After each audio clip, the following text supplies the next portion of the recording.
Non ham yo'qmi? Go'shtchi. Go'sht ham yo'q. Go'sht yo'qmi? Nima yeyapsan sen? Nima yeyapsan?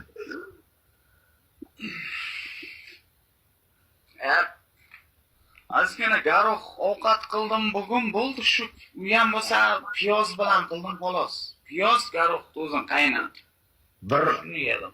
Bir oylik produktingda necha kilo go'sht yeyalasan? Bir 5 kilo go'sht yeyalasanmi?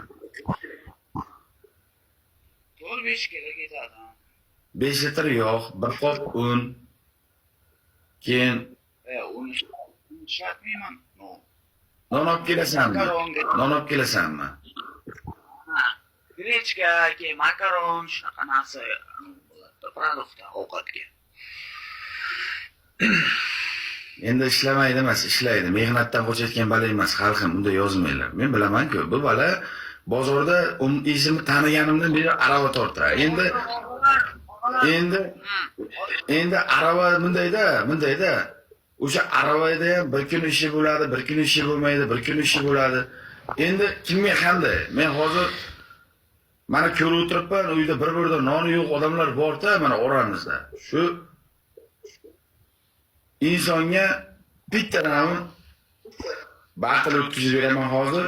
Men emas, meni rizqimda ham kim meni yaxshi ko'rsa mashg'ulot bersin. Bos.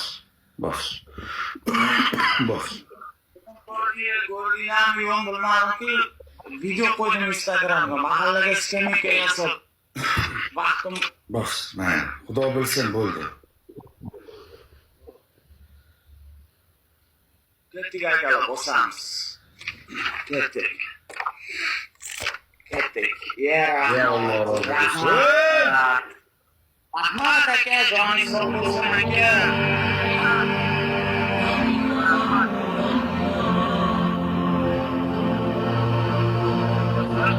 Rahmat akalar, joningiz sog' Rozi aka. Maşallah. Ya Allah o'zing bilsin. Akalar, opalar, dunyo turguncha sizlar turinglar, rahmat. Har bittalaringni, sizlar jannatli insonsizlar, jannatdamisizlar, rostdan.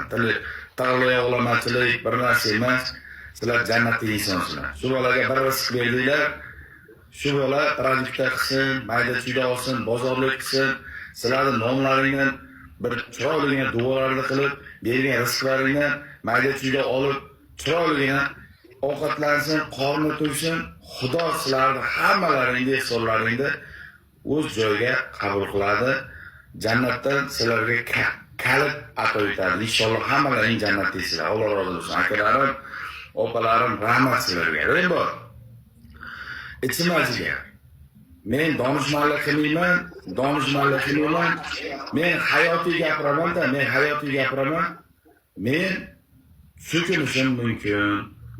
Yomon ko'rinishim mumkin, qo'pol batl o'ynashim mumkin, lekin topayotgan rizqimni haromga, bunaqa kayfga, safoga, maishatga, jalavozlikka, bunaqa aroqqa, paroqqa ishlatmayman. Shuning uchun menga Xudo beraveradi.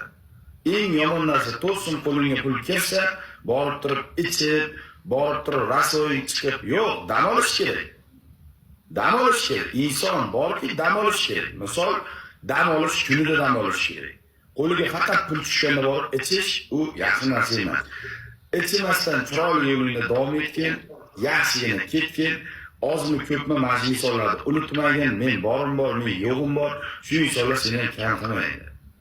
Akalarda, opalarda hech qachon xalqni so'kma. Yana bitta bos, mayli 5 kilo go'shtga senga bir pul tushsa yana bos. Hozirgi ham akalar bitta burchak qilinglar iltimos. Yana bittadan ozgina bir go'sht olib, shu ham bir qozonida ozroqgina bir go'sht qaynatsin. Sizlarni nomlayman akalar. Alloh rozi bo'lsin. Sizlar jannatli insonsizlar. Qani kim bo'lsa, iltimos bittadan shunga ozgina rizq beringlar. Bir dasturxon qilsin, bir odamdek dasturxon qilib duo qilib yesin. Uyda bitta piyozdan boshqa noni ham yo'q ekan-da. Mashaalloh. Mana.